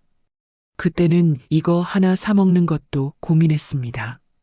서연이 손에 든 삼각김밥을 내려다봅니다. 한참 아무 말 없이 앉아 있다가 서연이 삼각김밥을 한 입 베어 물며 말합니다. 그럼 오늘부터 이건 세상에서 제일 맛있는 식사로 바꿔요. 비싼 거 말고 맛있는 걸로. 하준의 입꼬리가 올라갑니다. 옥상 위로 바람이 불고 두 사람 사이에 삼각김밥 냄새와 가을 냄새가 뒤섞입니다. 같은 시기 윤 회장이 퇴원 후 회사에 복귀합니다. 태성이 어지럽혀 놓은 경영을 서연과 함께 바로잡기 시작합니다. 예전에 윤 회장이라면 회의석상에서 호통을 치고 모든 것을 자기 뜻대로 밀어붙였을 것입니다. 그러나 달라진 것이 있습니다. 서연이 보고를 하면 끝까지 듣습니다. 태준에게 전화를 걸어 내 자리는 항상 열어두겠다고 말합니다. 비서에게는 이렇게 지시합니다. 강하준 수석연구원이 기술개발팀에서 어떻게 하고 있는지 매일 보고해.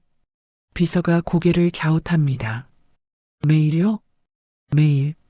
석 달째 아침 윤성건설 본사 회장실. 윤 회장이 책상 앞에 앉아 서류에 서명을 하고 있습니다. 펜을 쥔 손이 멈춥니다. 왼쪽 가슴을 움켜쥡니다. 얼굴이 하얗게 변합니다. 펜이 바닥에 떨어지고 윤 회장의 몸이 책상 위로 쓰러집니다. 서류가 바닥으로 흩어집니다. 비서가 달려와 회장실 문을 열고 소리칩니다. 회장님, 회장님, 정신 차리세요. 119 불러. 구급차가 도착하고 윤 회장이 들것에 실려나갑니다. 병원 응급실 앞. 하준이 먼저 도착해 있습니다. 엘리베이터 문이 열리고 서연이 뛰어나옵니다. 구두굽이 바닥에 부딪히는 소리가 복도에 울립니다. 서연이 하준 앞에 멈춰섭니다. 숨을 고르지도 못한 채 묻습니다. 아버지 어떠세요? 아직 의사 선생님이 안 나오셨습니다. 서연의 두 손이 떨립니다. 하준이 서연의 팔을 잡아 의자에 앉힙니다. 응급실 문이 열리고 담당 의사가 나옵니다. 서연이 벌떡 일어섭니다. 아버지 괜찮으신 겁니까? 의사가 두 사람을 번갈아 보며 입을 엽니다. 회장님 심장이 많이 나빠졌습니다. 배수터널에서 오래 찬물에 계셨던 게 심장에 계속 무리를 준 겁니다. 심장 수술을 해야 하는데 연세가 많으시고 심장이 이미 약해진 상태라 수술이 성공할 확률이 반반입니다. 서연의 얼굴에서 핏기가 빠집니다. 수술을 안 하면요. 의사가 잠시 말을 고릅니다. 반년 안에 심장이 멈출 수 있습니다. 서연의 무릎에서 힘이 빠집니다. 의자에 주저앉으려는 서연을 하준이 붙잡아 세웁니다. 서연 씨, 잡고 있으세요. 서연이 하준의 팔을 움켜쥡니다. 손가락이 하얗게 질려 있습니다.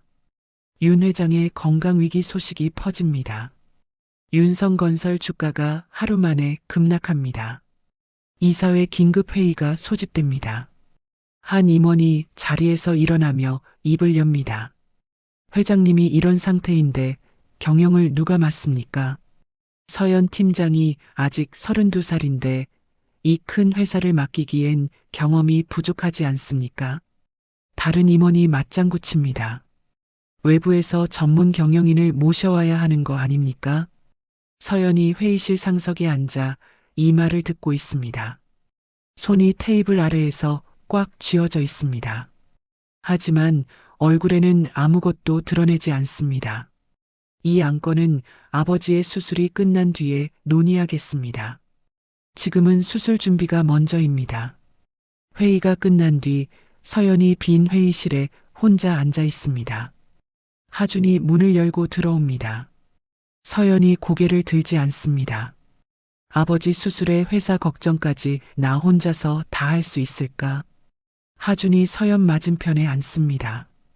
혼자가 아닙니다. 기술 쪽은 제가 맡겠습니다. 프로젝트도 제가 끌고 가겠습니다. 서연이 고개를 들어 하준을 봅니다. 고마워요. 고마워할 거 없습니다. 같이 하는 겁니다. 수술 날짜가 잡힙니다. 서연이 아버지의 수술 동의서를 작성합니다. 서연과 태준 두 사람의 서명으로 동의서가 완성됩니다. 그런데 그날 오후 서연에게 전화 한 통이 옵니다. 구치소에 수감 중인 태성이 면회를 요청한 것입니다. 서연이 구치소에 도착합니다. 유리 칸막이 너머로 태성이 앉아 있습니다. 서연이 먼저 입을 엽니다. 무슨 할 말이 있어서 부른 거야? 태성이 테이블 위에 팔을 올려놓으며 말합니다. 아버지 수술한다며. 그래서 나한테도 부탁할 게 있지 않아? 서연의 눈이 가늘어집니다. 무슨 소리야? 태성이 몸을 앞으로 기울입니다. 가족이 탄원서를 써주면 형이 많이 줄어. 아버지 수술도 잘 되길 바라는 마음에서 말하는 거야. 탄원서 한 장이면 되는 거잖아. 서연의 주먹이 테이블 위에서 하얗게 질립니다. 아버지를 죽이려 한 사람이 아버지 수술을 앞에 놓고 거래를 하겠다고? 태성의 표정이 변하지 않습니다. 그게 아니라 탄원서를 안 써주면 내가 가만히 있을 것 같아? 내가 구치소에서 기자들한테 전화 한 통만 하면 회사 안에서 벌어진 일들이 줄줄이 나와. 아버지가 수술 앞두고 회사 주가가 더 떨어지면 이사회에서 뭐라고 하겠어. 서연이 자리에서 일어섭니다. 의자가 뒤로 밀립니다. 오빠 협박하는 거야? 태성이 등을 기대며 입꼬리를 올립니다. 협박이 아니라 제안이지. 서연이 태성을 내려다봅니다. 입술을 깨물고 돌아서서 면회실을 나갑니다. 병원으로 돌아온 서연이 하준에게 태성의 말을 전합니다.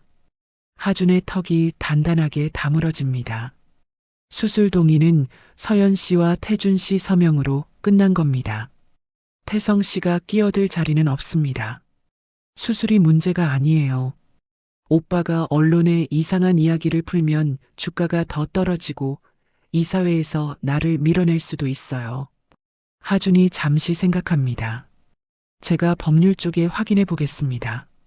하준이 변호사에게 연락하여 상담을 받습니다. 다음 날 하준이 서연에게 말합니다.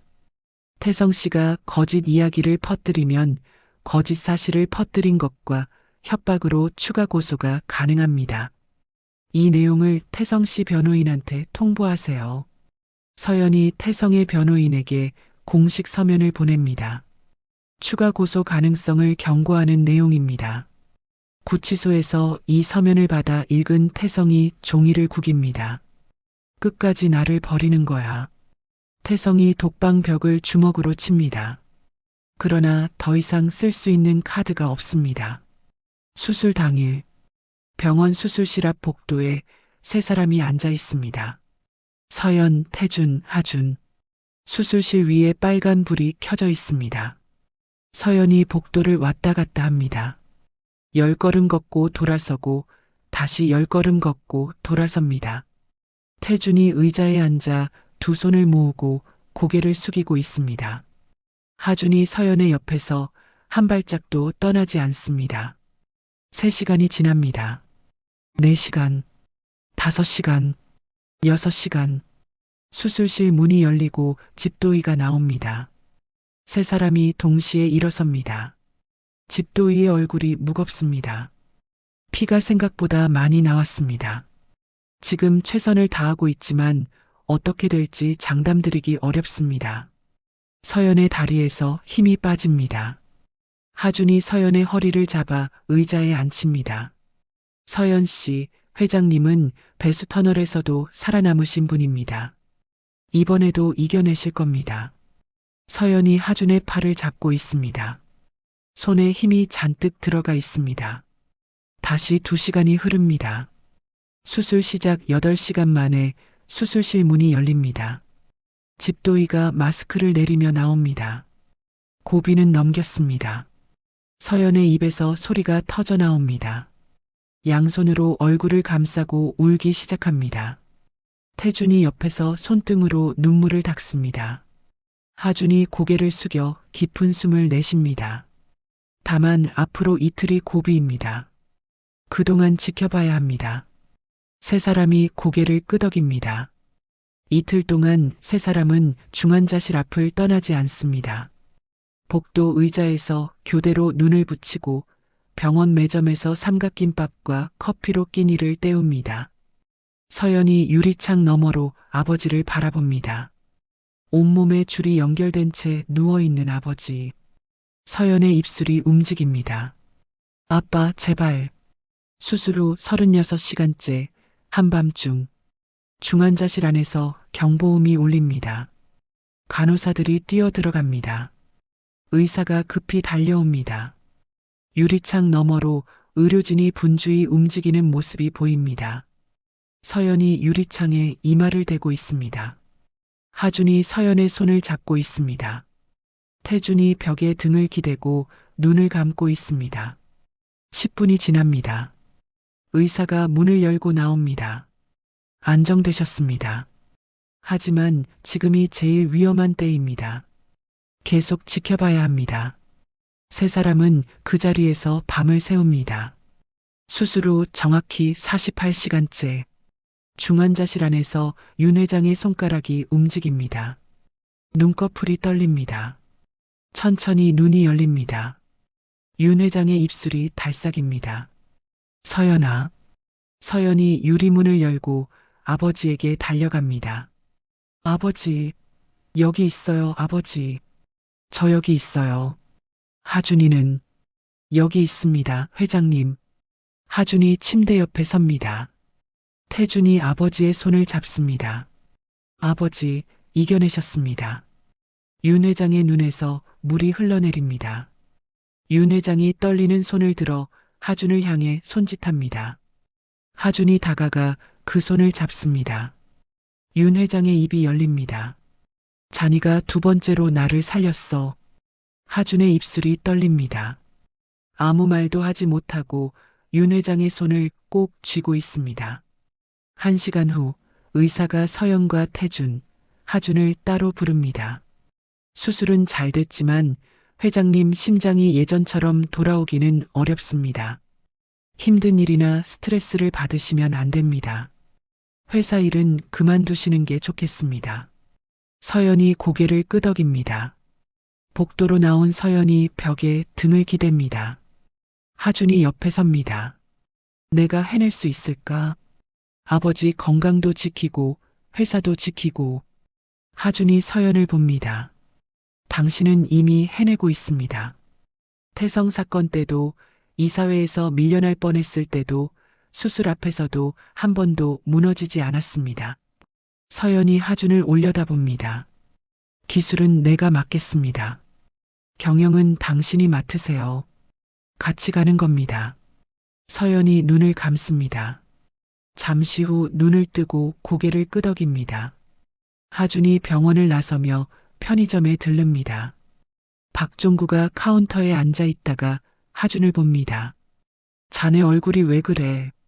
무슨 일 있어? 회장님이 수술을 하셨는데 고비는 넘기셨습니다. 박종구가 고개를 끄덕이며 캔커피 하나를 내밉니다. 자니가 구한 사람이니까 끝까지 잘 돼야지. 자, 이거 마시고 힘내.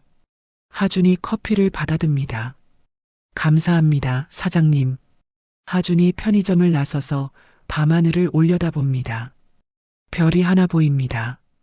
2달이 흐릅니다.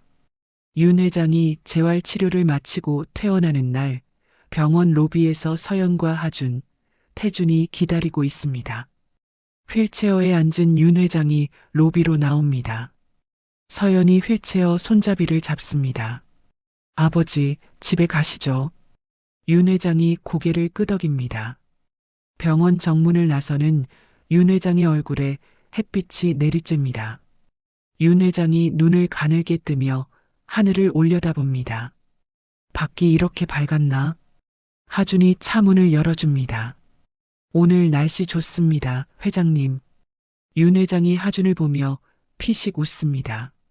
자니가 내 비서야, 수석연구원이야. 오늘만 비서입니다.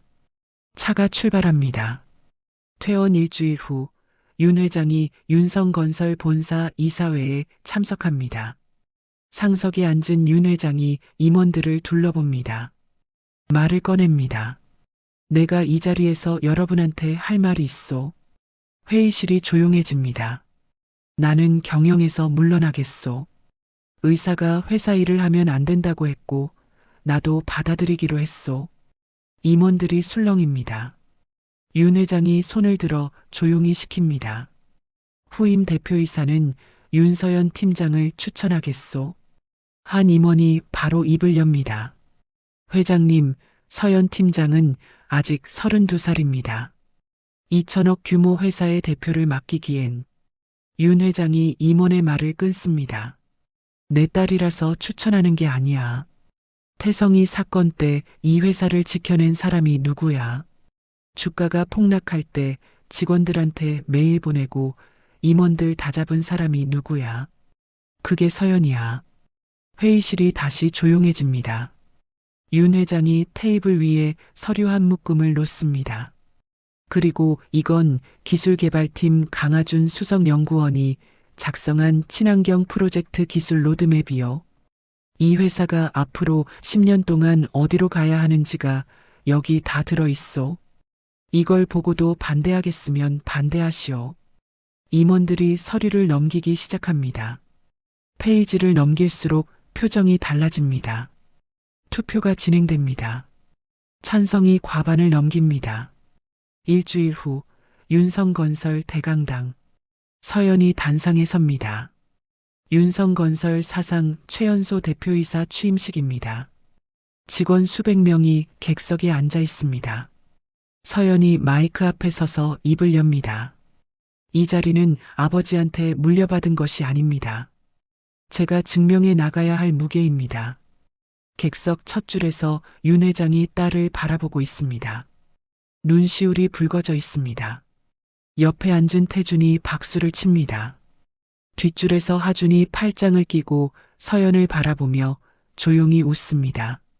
며칠 후 태성의 마지막 재판이 열립니다. 그 전날 서연이 구치소를 찾습니다. 유리 칸막이 너머로 태성이 앉아 있습니다. 서연이 먼저 입을 엽니다. 오빠, 탄원서는 안 써. 태성의 입술이 달싹이려다 멈춥니다. 그건 알고 있어. 서연이 태성을 바라봅니다. 오빠가 한 짓은 용서 못해.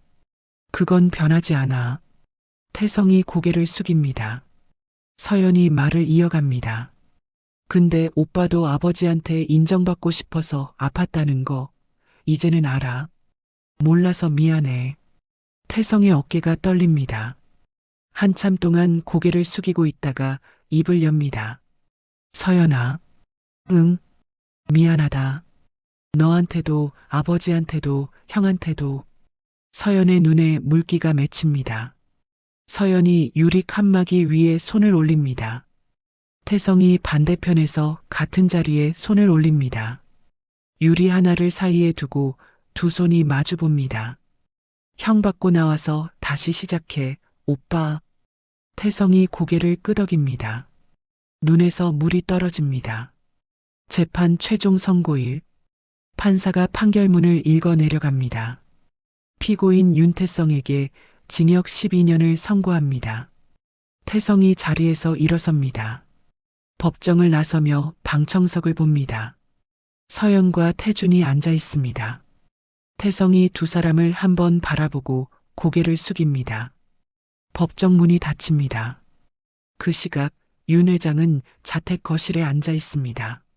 서연에게서 전화가 옵니다. 아버지, 선고 나왔습니다. 12년이에요. 윤 회장이 전화기를 귀에 대고 있습니다. 아무 말도 하지 않습니다. 긴 침묵이 흐릅니다. 그래, 알겠다. 윤 회장이 전화를 끊고 거실 창밖을 바라봅니다. 사건이 법적으로 종결됩니다. 윤성건설이 새 대표 체제 아래 안정을 되찾습니다. 서현이 하준의 친환경 건축 기술을 회사 핵심 사업으로 발표하고 언론은 윤성건설의 세대 교체가 성공적이라고 평가합니다. 하준은 프로젝트 총괄 매니저로 승진하여 설계 공모전에서 대상을 받은 프로젝트의 실제 시공을 이끌게 됩니다. 윤 회장은 서울 외곽에 작은 정원이 있는 집을 마련합니다. 매주 일요일이면 서연과 하준, 태준이 찾아와 함께 밥을 먹습니다. 어느 일요일 점심 윤 회장이 흙 묻은 장갑을 벗으며 식탁에 앉습니다. 내가 평생 건물만 지었는데 토마토 기르는 게 이렇게 어려운 줄 몰랐어. 하준이 반찬을 놓으며 답합니다. 토마토는 설계도가 없어서 더 어렵습니다. 윤 회장이 하준을 보며 웃습니다. 서연이 국을 떠주며 끼어듭니다. 아버지, 하준 씨 농담이 점점 늘고 있어요. 걱정입니다. 식탁에 웃음소리가 퍼집니다. 태준이 수저를 들다가 입을 엽니다. 아버지, 다음 학기에 제가 학교에서 건축공학 교양 강좌를 하나 열려고 합니다. 윤 회장이 태준을 봅니다. 그래, 무슨 강좌인데? 건축과 사람이라는 제목으로 건물이 사람 삶에 어떤 영향을 주는지 가르치는 겁니다. 하준이한테 특강도 한번 부탁하려고요. 하준이 고개를 끄덕입니다. 불러주시면 가겠습니다. 윤 회장이 태준을 한참 바라봅니다. 예전 같으면 쓸데없는 소리 말고 사업을 배워라 했을 것입니다. 윤 회장이 국을 한 숟갈 뜨며 말합니다. 좋은 생각이다. 태준의 눈이 커집니다. 입을 열려다가 다시 다뭅니다. 고개를 숙이고 밥을 먹습니다. 귀가 빨개져 있습니다. 며칠 후 하준이 서연에게 어디 가자고 합니다. 차를 타고 도착한 곳은 하준이 살던 고시원입니다. 이미 퇴실한 304호 방 앞에 두 사람이 섭니다. 문이 닫혀 있습니다. 하준이 문을 바라보며 입을 엽니다. 여기서 매일 밤 죽고 싶다는 생각을 했어. 서연이 하준을 봅니다. 천장만 보면서 내가 왜 살아있나 그 생각만 했어. 근데 지금은 하준이 서연을 봅니다. 여기서 나올 수 있게 해준 사람들이 있어서 감사해. 서연이 아무 말 없이 하준의 손을 잡습니다. 두 사람이 닫힌 문 앞에 나란히 서 있습니다. 태성의 재판이 시작됩니다. 법정 첫째 날 검찰이 기소 내용을 읽어내려갑니다. 정만수의 자백, 통화 녹음 원본, 비자금 이체 내역, 블랙박스 클라우드 삭제 IP 추적 결과, 비서실장의 진술, 태준의 사진과 영상, 모든 증거가 하나씩 법정에 제출됩니다. 윤 회장이 증인석에 앉습니다. 맞은편 피고인석에 태성이 앉아 있습니다. 아버지와 아들이 법정에서 마주봅니다. 태성의 입이 열립니다. 아버지, 윤 회장이 태성을 바라봅니다. 아버지가 한 번이라도 저를 인정해 주셨으면 이렇게까지 안 했을 겁니다. 딱 한 번이라도 잘했다고, 수고했다고 해주셨으면. 법정 안이 조용해집니다. 윤 회장의 입이 열리려다 닫힙니다. 다시 열리려다 닫힙니다. 윤 회장의 고개가 천천히 숙여집니다. 두 주먹이 증인석 난간 위에서 떨리고 있습니다. 서연이 방청석에서 입술을 깨물고 있고 태준이 옆에서 고개를 숙이고 있습니다. 재판이 진행되는 동안에도 하준과 서연의 프로젝트는 멈추지 않습니다. 국토교통부 주간 혁신 건축 설계 공모전. 하준이 설계한 친환경 구조 시스템이 최종 심사에 오르고 대상을 수상합니다. 시상식장, 수백 명의 건축 전문가 앞에서 하준이 단상에 섭니다. 1년 전이면 고시원 침대에 누워 천장을 보고 있었을 사람입니다. 하준이 마이크 앞에 섭니다. 객석에서 윤 회장이 서연 옆에 앉아 하준을 바라보고 있습니다. 윤 회장이 서연에게 작게 말합니다. 저 청년 때문에 내가 살았고 이 회사가 살았어. 서연이 무대 위에 하준을 바라보며 웃습니다. 시상식이 끝난 저녁 하준과 서연이 한강변을 걷고 있습니다. 서연이 발걸음을 멈추고 하준을 봅니다. 하준 씨, 나한테 아직 말 안 한 거 있죠? 하준의 걸음이 멈춥니다. 무슨, 당신이 왜 고시원에 있었는지, 왜 세상을 등졌는지, 아직 한 번도 말 안 했잖아요. 하준이 강물을 바라봅니다. 한참 동안 말이 없습니다. 바람이 강 위를 스칩니다. KAIST 졸업하고 학사장교로 임관해서 특전사에 갔습니다. 소대장 했습니다. 동기들이 저를 괴물이라고 불렀습니다. 서연이 옆에서 조용히 듣습니다. 전역하고 대기업에 들어가기로 되어 있었습니다. 그런데 전역하는 날 어머니가 돌아가셨다는 걸 알았습니다. 하준의 손이 난간 위에서 힘이 들어갑니다. 가난 말기였습니다. 제가 군대에 있는 동안 병원비를 감당 못 하시면서도 아들한테 말 한마디 안 하셨습니다. 방해될까봐 마지막에 혼자 병실에서 눈을 감으셨습니다. 서연의 입술이 떨립니다. 저는 어머니 마지막에 곁에 없었습니다. 그게 용서가 안 됐습니다. 그래서 다 내려놓고 고시원에 들어갔습니다. 하준의 목소리가 낮아집니다. 거기서 매일 밤 죽고 싶다는 생각을 했습니다. 서연의 눈에서 물이 흘러내립니다. 서연이 하준의 손을 잡습니다. 하준이 고개를 돌려 서연을 봅니다.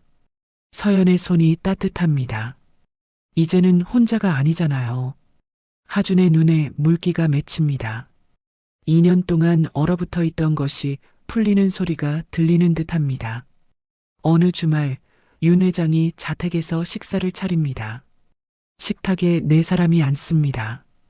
윤 회장, 서연, 태준, 하준. 음식이 차려지고 수저가 놓이고 그런데 식탁 한쪽에 빈자리가 하나 있습니다. 태성의 자리입니다. 아무도 그 자리에 대해 말하지 않습니다. 윤 회장이 숟가락을 들다가 내려놓습니다. 내가 사업만 하느라 너희한테 아버지 노릇을 못했다.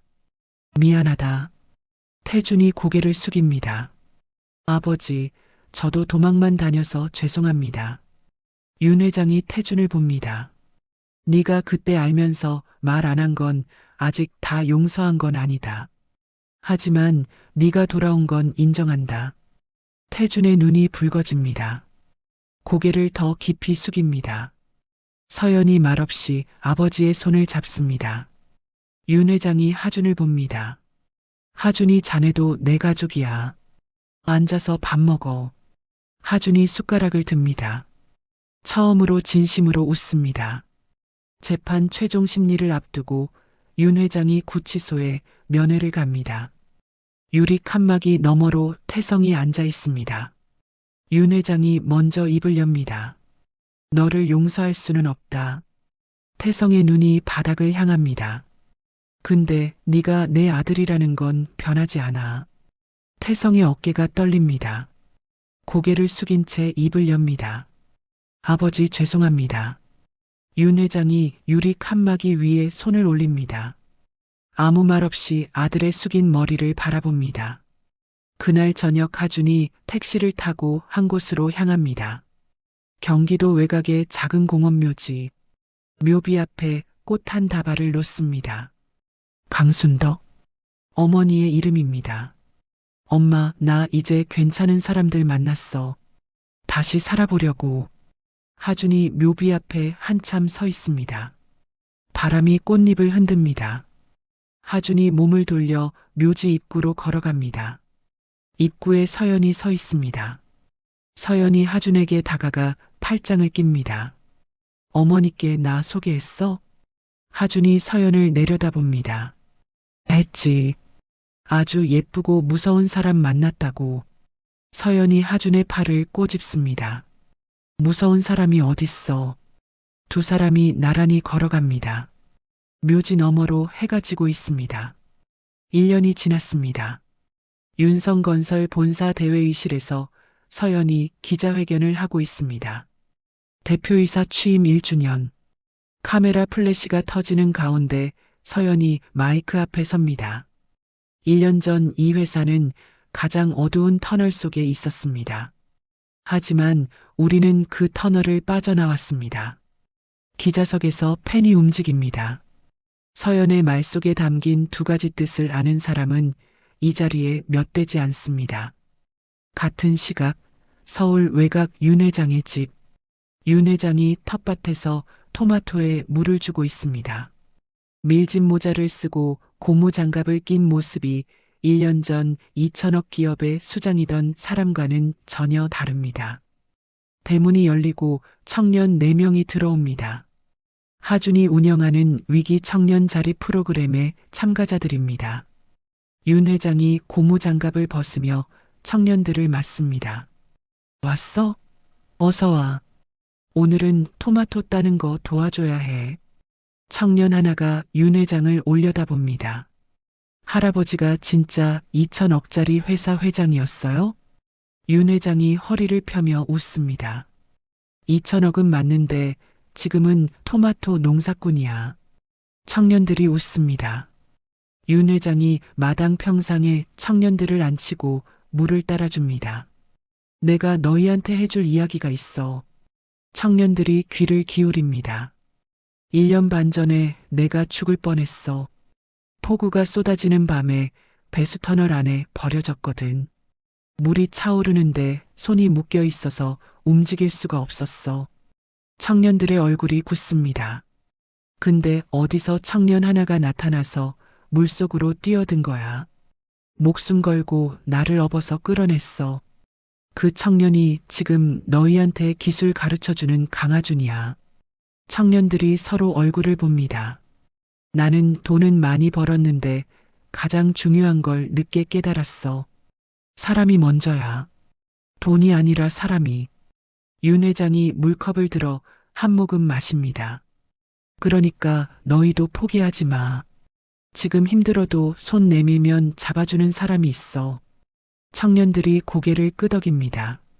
그날 오후 위기 청년 프로그램 교육장. 하준이 칠판 앞에 서서 건축 구조의 기본을 설명하고 있습니다. 수업이 끝나고 청년들이 하나둘 나갑니다. 22살의 김도연이 자리에서 일어나지 않고 앉아 있습니다. 하준이 도연에게 다가갑니다. 도연아, 뭐 물어볼 거 있어? 도연이 고개를 숙인 채 입을 엽니다. 형, 저도 형처럼 될 수 있을까요? 하준이 도연 옆에 앉습니다. 내가 2년 전까지 어디서 뭘 했는지 알아? 도연이 고개를 젓습니다. 고시원에서 라면 끓이면서 살았어.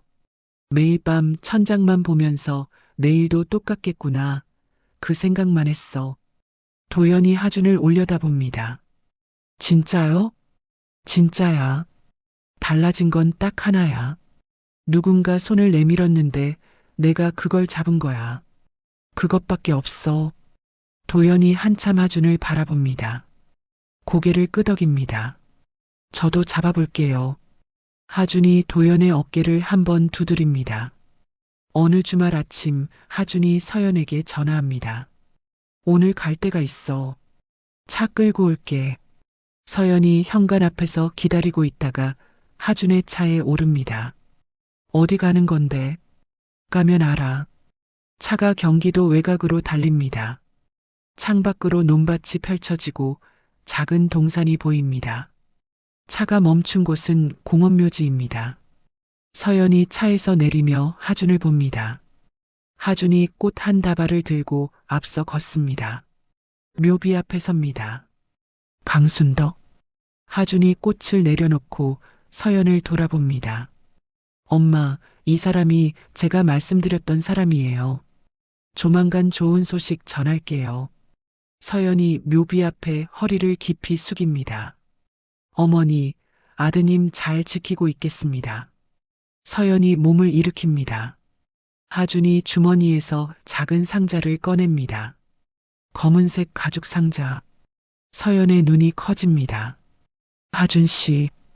하준이 상자를 열어 서연 앞에 내밉니다. 작은 반지 하나가 들어 있습니다. 네가 아니었으면 나는 아직도 그 어둠 속에 있었을 거야. 나랑 같이 걸어가 줄 수 있어? 서연의 눈에서 물이 흘러내립니다. 입술이 떨립니다. 고개를 끄덕입니다. 하준이 서연의 손을 잡고 반지를 끼워줍니다. 묘비 앞에 두 사람이 나란히 서 있습니다. 약혼 소식에 윤 회장이 전화기를 들고 소리칩니다. 내 인생 최고의 날이야. 서연아, 잔치를 해야지, 잔치를. 태준이 전화로 축하합니다. 동생아, 이제야 제대로 된 식구가 느는구나. 편의점에서 박종구가 하준에게 전화를 겁니다. 야, 이 녀석아. 내가 자네 야간 알바 안 시켰으면 자네 지금도 고시원에 있을 거야. 나한테 감사해야 돼. 하준이 웃습니다. 사장님 은혜는 평생 안 잊겠습니다. 은혜는 무슨. 결혼식에 청첩장은 보내야지. 당연하죠. 결혼식 전날 하준이 혼자 차를 몰고 한 곳으로 갑니다. 고속도로 하부 둑길. 배수터널 입구에 섭니다. 한여름 낮의 터널은 물이 빠져 텅 비어 있습니다. 콘크리트 벽면 위로 햇빛이 비스듬히 들어옵니다. 1년 반 전의 그 밤과는 전혀 다른 풍경입니다. 하준이 터널 안을 들여다봅니다. 빗소리가 들리는 듯합니다. 가슴까지 찬 물, 등에 업은 노인의 무게, 발이 미끄러지던 순간 터널 밖으로 빠져나왔을 때의 비. 하준이 터널을 향해 작게 말합니다. 고마워. 이 말은 터널에게 하는 것이 아닙니다. 그날 밤 자기 안에서 꺼지지 않고 남아있던 무언가에게 하는 말입니다. 어머니에게서 물려받은 것, 특전사에서 단련된 것, 그리고 아직 완전히 죽지 않았던 것. 하준이 몸을 돌려 둑길을 걸어갑니다. 가을, 결혼식 날. 교회 버질로드 위를 윤 회장이 서연의 손을 잡고 걷습니다. 걸음이 느립니다. 심장이 예전 같지 않기 때문입니다. 서연이 아버지의 팔을 꼭 잡고 속도를 맞춥니다. 버질로드 끝에 하준이 서 있습니다. 윤 회장이 하준 앞에 섭니다. 서연의 손을 하준의 손 위에 올려놓습니다. 그리고 하준의 손을 꼭 잡습니다. 자네한테 내 딸을 주는 게 아니야. 자네한테 내 가족을 주는 거야. 하준이 윤 회장의 눈을 바라봅니다. 저야말로 가족을 받는 겁니다. 윤 회장이 고개를 끄덕이고 자리로 돌아갑니다. 하객석 첫 줄에 박종구가 앉아 코를 풀고 있습니다. 서민정이 그 옆에서 눈가를 손등으로 닦고 있습니다. 위기 청년 프로그램 멘티 4명이 나란히 앉아 있고 태준이 그 옆에서 박수를 치고 있습니다. 그날 저녁 구치소 독방. 간수가 봉투 하나를 태성에게 건넵니다. 봉투 안에 사진 한 장이 들어 있습니다. 교회에서 찍은 단체 사진. 서연과 하준이 가운데 서 있고 윤 회장과 태준이 양옆에 서 있습니다. 태성이 사진을 한참 들여다봅니다. 사진을 뒤집습니다. 뒷면에 서연의 글씨가 적혀 있습니다. 오빠도 다시 시작할 수 있어. 태성의 입술이 떨립니다. 사진을 가슴에 대고 눈을 감습니다. 뺨 위로 물이 흘러내립니다. 피로연. 윤 회장이 마이크 앞에 섭니다. 하객들이 조용해집니다. 1년 반 전에 나는 폭우 속 배수터널에서 죽어가고 있었습니다. 하객들의 눈이 윤 회장에게 모입니다. 내 아들이 나를 그곳에 넣었고 세상에 아무도 나를 찾지 않을 거라고 생각했습니다. 윤 회장이 숨을 한번 고릅니다. 그런데 어디선가 청년 하나가 나타나서 목숨을 걸고 나를 끌어올렸습니다. 그 청년이 오늘 내 사위가 됐습니다. 하객석에서 코 훌쩍이는 소리가 들립니다. 가족은 피로 맺어지는 게 아닙니다. 진심으로 맺어지는 겁니다. 나는 그걸 72살에 배웠습니다. 윤 회장이 잔을 듭니다. 두 사람의 앞날을 축하합니다. 잔이 부딪히는 소리와 함께 박수가 터집니다. 결혼식이 끝난 저녁, 하준과 서연이 고속도로 변두길을 걷고 있습니다. 하준이 1년 반 전 매일 밤 달리던 그 길입니다. 그때는 세상에서 도망치려고 달렸습니다. 지금은 서연의 손을 잡고 걷고 있습니다. 둑길 끝에서 배수터널 입구가 보입니다. 서연이 입을 엽니다. 저기서 모든 게 시작됐다. 하준이 터널을 바라봅니다. 아니, 저기서 내가 다시 태어난 거야. 서연이 하준의 팔에 머리를 기댑니다. 두 사람이 나란히 서서 터널을 바라보고 있습니다. 바람이 불어옵니다. 1년 후 여름, 하준이 설계를 총괄한 그린타워 프로젝트의 준공식 날 아침입니다. 하준이 정장을 입고 현관에서 구두끈을 묶고 있습니다. 서연이 부엌에서 도시락 하나를 들고 나옵니다. 오늘 점심은 이거 먹어. 하준이 도시락을 받아듭니다. 직접 싼 거야? 새벽에 일어나서 했지. 불평하면 안 싸줄 거야. 하준이 웃으며 가방에 도시락을 넣습니다. 준공식장에 도착합니다. 수백 명의 관계자들이 모여 있습니다. 테이프 커팅이 끝나고 축하 인사가 이어집니다. 점심시간 하준이 사무실 한쪽에 앉아 도시락을 엽니다. 밥 위에 쪽지가 올려져 있습니다. 하준이 쪽지를 집어듭니다. 그날 밤 당신이 아빠를 구한 게 아니라 우리 모두를 구한 거예요. 그리고 오늘 또 하나의 생명이 찾아왔습니다. 하준의 손이 멈춥니다. 쪽지 옆에 작은 사진 한 장이 놓여 있습니다. 초음파 사진입니다. 하준이 사진을 집어듭니다. 한참을 들여다봅니다. 손가락이 떨립니다. 하준이 천천히 고개를 들어 창밖을 바라봅니다. 엄마, 나 아빠 된다. 도시락 위에 초음파 사진 한 장. 그것이 화면 가득 채워집니다. 배수터널에서 시작된 한 남자의 삶이 또 하나의 생명으로 이어지는 순간입니다. 폭우 속 배수터널에서 죽어가던 노인을 구한 건 세상에서 가장 보잘것없어 보이던 청년이었습니다. 고시원에서 라면으로 끼니를 때우고 매일 밤 죽고 싶다는 생각뿐이던 사람이었습니다. 그런데 그 사람이 누군가의 신음소리에 발을 멈추고 물속으로 뛰어들었습니다. 아무도 시키지 않았습니다. 보상을 바란 것도 아니었습니다. 그냥 몸이 먼저 움직인 겁니다. 그리고 그 한 번의 용기가 자기 자신까지 살렸습니다. 잃어버린 가족을 되찾았고 사랑하는 사람을 만났고 새로운 생명까지 찾아왔습니다. 가족은 피로 맺어지는 게 아니라 진심으로 맺어진다고 72살의 회장이 말했습니다. 어쩌면 우리 모두에게도 그런 순간이 있을지 모릅니다. 누군가에게 손을 내밀어야 할 순간, 혹은 누군가가 내민 손을 잡아야 할 순간, 그 손을 잡는 것만으로도 인생이 바뀔 수 있다는 걸 오늘 이 이야기가 보여주었습니다. 이야기를 끝까지 들어주셔서 감사합니다. 누군가의 이야기 속에서 당신의 마음이 쉬어갈 수 있길 바랍니다.